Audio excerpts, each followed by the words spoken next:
Bukod sa NAIA, pinaguhuli rin ang mga kolorum at nangongontratang taxi sa mga paliparan sa ibang rehiyon.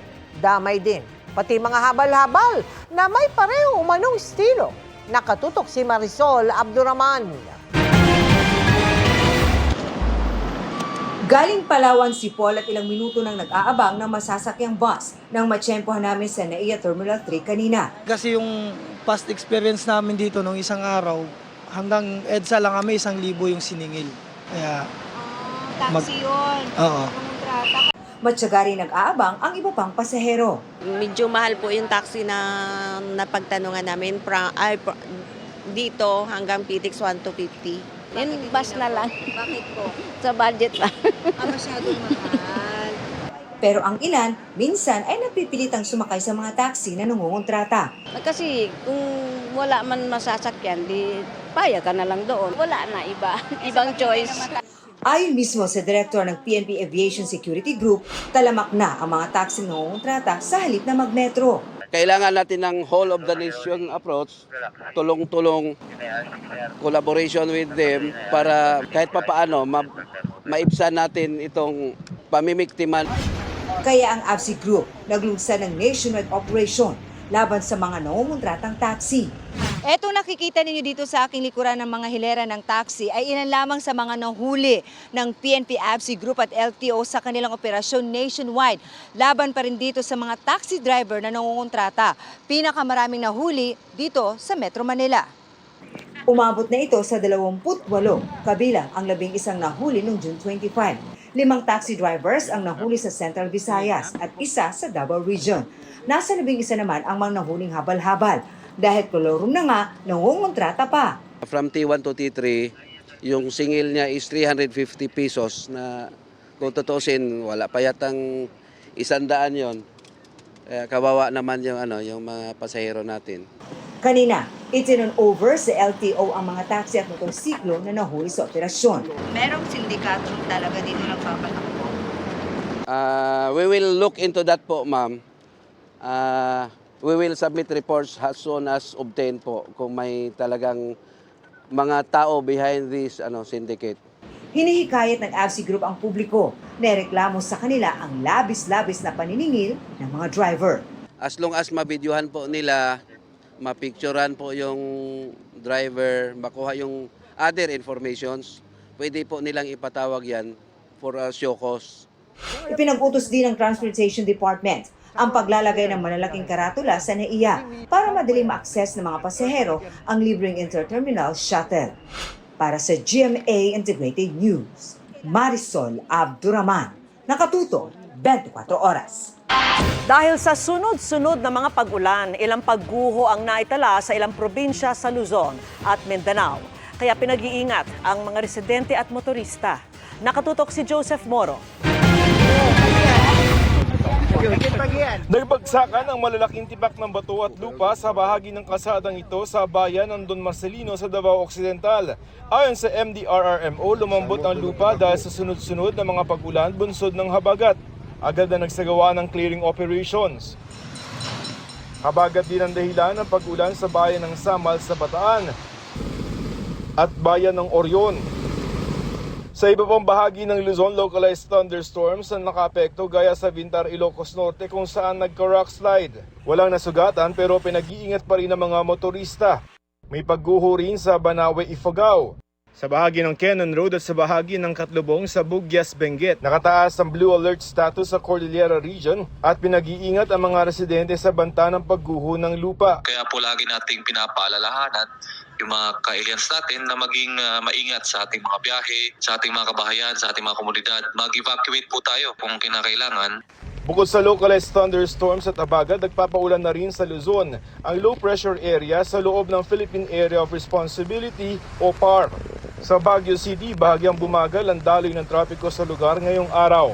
Para sa GMA Integrated News, Joseph Morong, nakatutok 24 oras. Dalawang samaan ng panahon ang binabantayan sa loob at labas ng Philippine Area of Responsibility. Maki-update tayo sa lagay ng panahon kay GMA Integrated News Weather Presenter Amor La Rosa. Amor.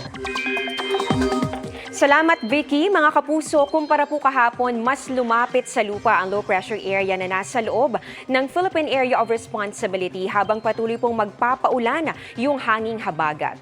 Huling nakita ng Pag-asa ang LPA sa layong 155 kilometers silangan po yan ng Tuguegarao City sa Cagayan.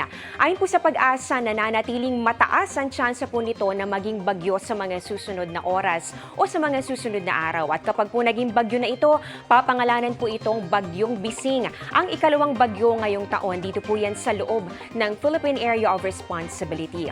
Sa ngayon, dalawang senaryo po ang nakikita ng Pag-asa. Una po dyan, posible na dumaan po muna yan dito sa may Calayan, Cagayan. Saka po nito tatahakin ang direksyon patungo naman dito sa may Southern Japan. At yung isa pang senaryo, hindi na po yan dadaan dito sa may Calayan pero diretso na po niyan tutumbukin. Ito pong bahagi ng Southern Japan. So bahagya po itong liliko o magre-recurve at yan po pwede pa naman po itong magbago sa mga susunod na araw kaya patuloy po natin yang tututukan. Samantala, naging bagyo na yung isa pang LPA na namataan po kahapon sa labas naman ng Philippine Area of Responsibility. Masyado na po itong malayo dito sa PAR para magkaroon pa po ng epekto sa Pilipinas. More than 2,000 kilometers po ang layo niyan east-northeast ng extreme northern Luzon. So ang may epekto po dito sa atin ay yung pong LPA na malapit dito sa Cagayan at ganun din ito pong southwest monsoon pa rin o yung hanging habagat. Base sa datos ng Metra Weather, umaga po bukas may tsansa na ng mga kalat-kalat na ulan dito po sa may Central Luzon, ganun din sa Mindoro Provinces, Palawan, pati na rin po dito sa ilang lugar sa Northern Luzon at Bicol Region. Pagsapit ng hapon, maulan na po sa mas malaking bahagi po ng Luzon. Ayun po nakikita po natin, may mga matitinding pag-ulan dahil po yung kulay pula at kulay orange. Heavy to intense po ang ibig sabihin yan at posible po yung magdulot ng mga pagbaha o kaya naman ay landslide. Kaya doble ingat. Sa Visayas at Mindanao naman, mas mataas din po ang tsansa ng mga pag-ulan sa hapon at ganoon din sa gabi. May mga malalakas sa pag-ulan dito po yan sa may Zamboanga Peninsula, Northern Mindanao, Caraga, Davao Region, ilang bahagi po ng Soc-Sargen at pati na rin dito sa malaking bahagi po ng Visayas. Kaya naman po maging alerto rin ang mga residente. Para naman sa mga taga Metro Manila, posible rin pong umulan bukas lalo na bandang tanghali at meron pong tsansa na maulit po yan sa hapon at pati na rin po sa gabi. Kaya huwag pa rin kalimutang magdala ng payong. Ayon po sa Pag-asa, ngayong Hulyo, 2 o 3 bagyo po ang posibleng mabuo o pumasok dito po yan sa loob ng PAR. Pwede po itong lumapit ng bahagya dito sa ating bansa. Saka naman po ito magre-recurve o lilihis po ng direksyon papalayo dito sa atin. Pero minsan tumatama rin po yan sa lupa. Maaaring dito po muna sa may Northern o kaya naman po sa may Central Luzon o di kaya naman po pwede rin naman dito sa may Eastern Visayas muna. Saka po nito tatawirin naman itong bahagi po ng Southern Luzon. Pero mga kapuso, mag-landfall man o hindi ang mga bagyo, posible pa rin po yung humatak ng habagat na magdudulot pa rin ng maulang panahon. Yan muna ang latest sa lagay ng ating panahon. Ako po si Amor La Rosa para sa GMA Integrated News Weather Center. Maasahan anuman ang panahon. Para mapalawak ang kaalaman ng mga Pilipino sa pagtugon sa kalamidad at sakuna. Naglunsad ng kampanya ang Office of Civil Defense. Ang mukha nito o ambassador, si Philippine Navy Reservist Dingdong Dantes. Nakatutok si Athena Imperial. Nasa tinaguriang Pacific Ring of Fire ang Pilipinas, lugar na pinagkukumpulan ng maraming aktibong bulkan. Kaya madalas tayong makaranas ng lindol, tsunami at pagputok ng mga bulkan. Di ba kasama dyan ang mga bagyo? Kaya para mapalawak ang kaalaman ng mga Pilipino sa pag-aksyon sa mga nasabing sakuna, inulunsad ng Office of the Civil Defense ang kanilang Risk Communication Advocacy Campaign, ang Panatag Pilipinas. Sa dami ng bulkan sa Pilipinas. Ngayon mula online platforms, mapapanood na rin ang advocacy campaign sa sinehan at pampublikong lugar tulad ng transport terminals. These are very important venues where we can exchange or show itong ating mga mensaheng, mga messages na ito.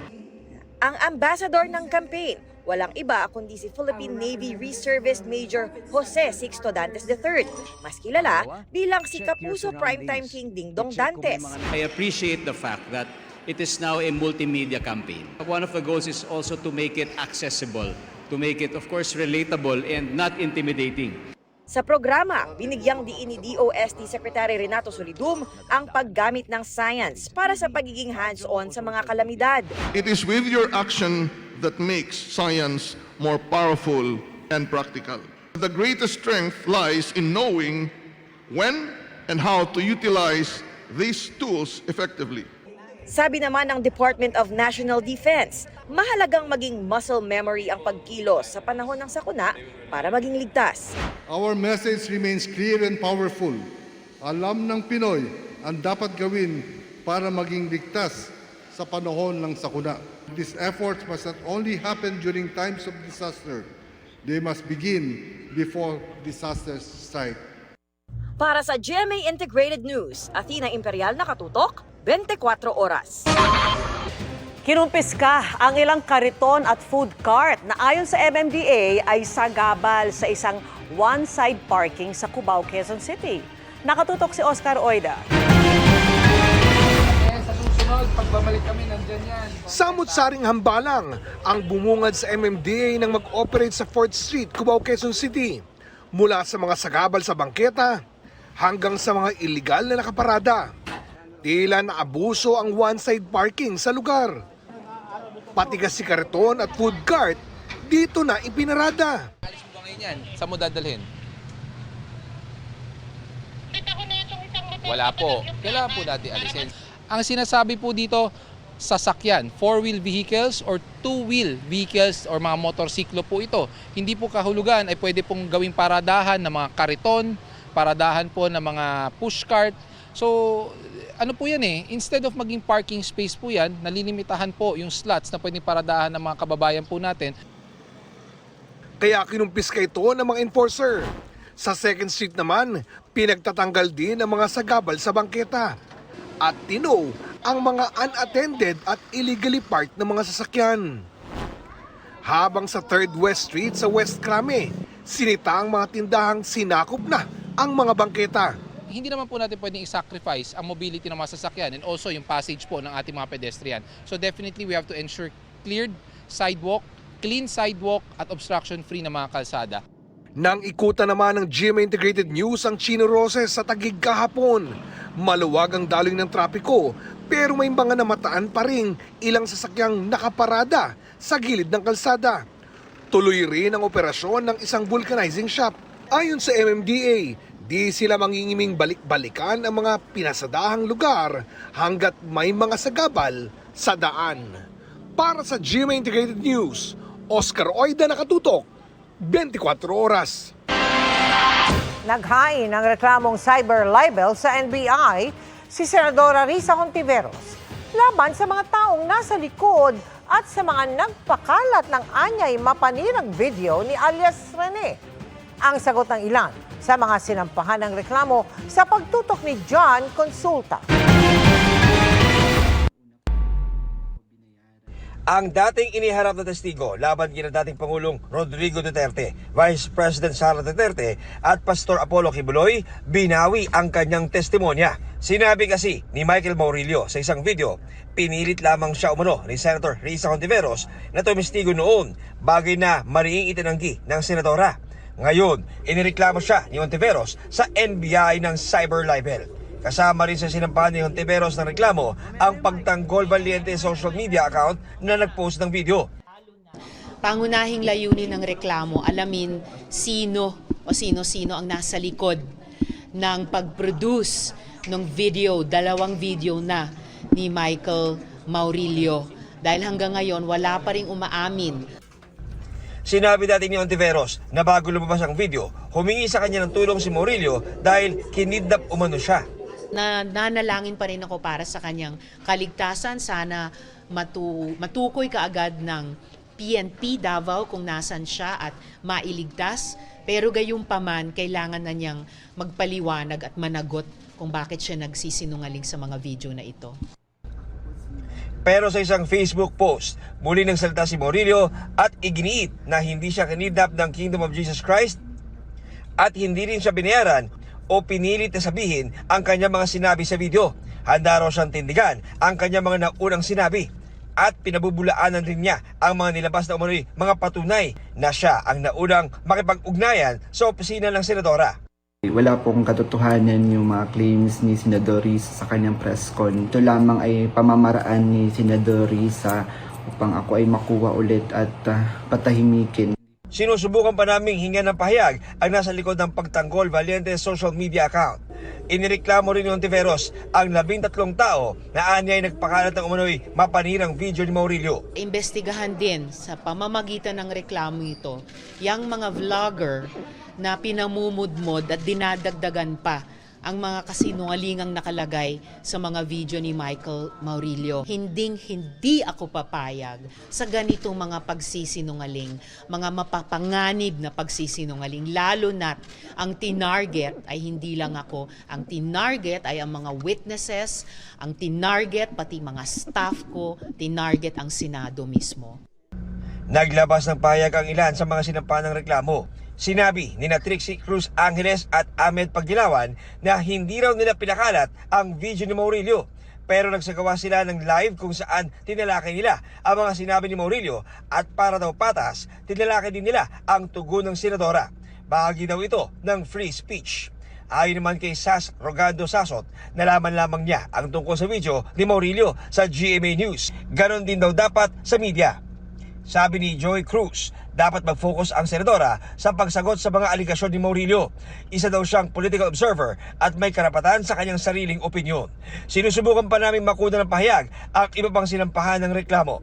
Para sa GMA Integrated News, John Consulta, nakatutok 24 oras. Ipinauubaya ng Malacanang sa Department of Foreign Affairs ang pagsagot kaugnay ng pagban kay dating Senador Francis Tolentino sa mainland China, Hong Kong at Macau. Usaping diplomasya kasi ito ayon kay Palace Press Officer Claire Castro, kaya DFA ang bahalang sumagot kung may nalabag na diplomatic protocols. Wala rin anyang plano si Pangulong Bongbong Marcos na ipatawag ang Chinese ambassador to the Philippines. Ayon sa Chinese Foreign Ministry, ang ban ay dahil sa inasal ng dating senador kaugnay ng mga isyung may kinalaman sa China. Kung ano man po ang naging dahilan ng China sa pagban kay Senator Tolentino, kanila po itong desisyon. Pero ang bawat Pilipino, ang tunay na Pilipino at ang mga Pilipino na pro-Philippines, hindi nila ito mapapatahimik at hindi nila ito mapagbabawalan na ipagtanggol kung ano man ang karapatan natin sa ating bansa at sa ating mga maritime rights.